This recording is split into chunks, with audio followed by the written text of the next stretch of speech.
heard me speak know some of these stories. Those of y'all that have read my book kind of know my stance. I'm a Jesus-loving, Bible-thumping Christian, but I wasn't. And in my world of exploitation, I have been paid for by priests and pastors. There was a pastor who pastored a church, and he would drive up on Sunday morning, and he'd pick me up, and he would like, don't be bringing none of them drugs in here, you know how I feel about that. And he'd have his Bible in the seat, and he'd have his gospel music on, and I would get in, and he would pay for a blowjob. We're adults here. He'd pay for a blowjob. The money would be in the ashtray, and I would get a tip if I swallowed. Sounds pretty gross. This is a tough topic. And there would be gum for when I was done. The funny thing is he would drop me back off, and a short time later, he would come back by again with his family in the car on his way to preach the Sunday message at the church he pastored. Yep, y'all. I think oftentimes, we as believers, I see it all the time.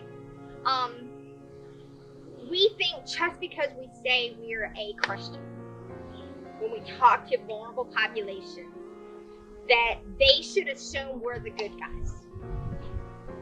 It's not always the case, as we don't know the whole story. We don't know where the victimization began and what experiences have been along the way. I encourage people that want to do prayer walks in the hood with the girls on the streets. Number one, they're working. You're interfering with them making their quota and could be putting them in harm's way. Don't do it without training and connecting with organizations already doing the work. One of the big things that I experienced in my world of exploitation was going to the church to get a sandwich, but you couldn't get a sandwich unless you heard the preaching. And when you'd hear the preaching, it wasn't the love story of Jesus who loved you and died for you anyway. It was, you were a sinner and you were going to burn in hell. Well, these people are already hurt. These people are already broken. Right?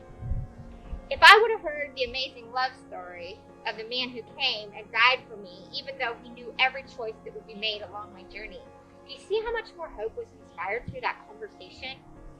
We don't know what they've been told. We cannot assume that just because we're saying we're a Christian, we're carrying a right flag.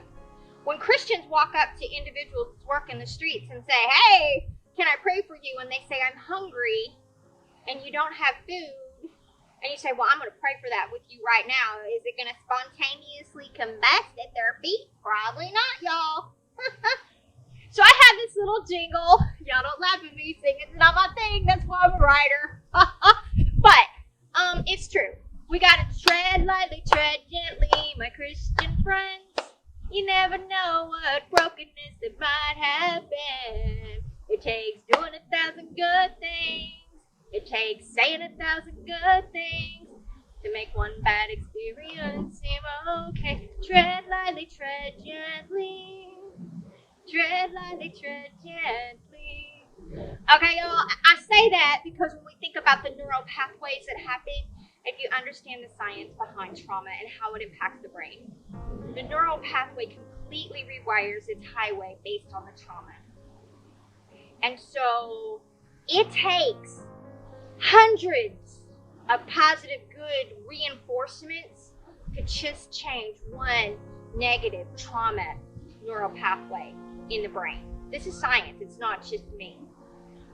So number one, they're difficult. Don't expect change overnight. Number two, love them. Meet them where they're at. Number three, get trained by people already doing the work.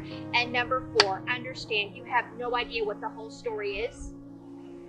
So do not come in assuming just because you say you're a Christian that they should believe and follow whatever you tell them. It takes time. It takes love. It takes love without expectations. Because if you're doing it to feel good for you, you are not doing it for them. So that's just a little bit of my own experience. You can read either one of my books. You can visit christinesvision.org, or you can go to rpor.org and you can learn more about the Drop-In Center or me and my work, or both. Thanks again for watching. Stay tuned next Friday for a new message. Don't forget to like and share.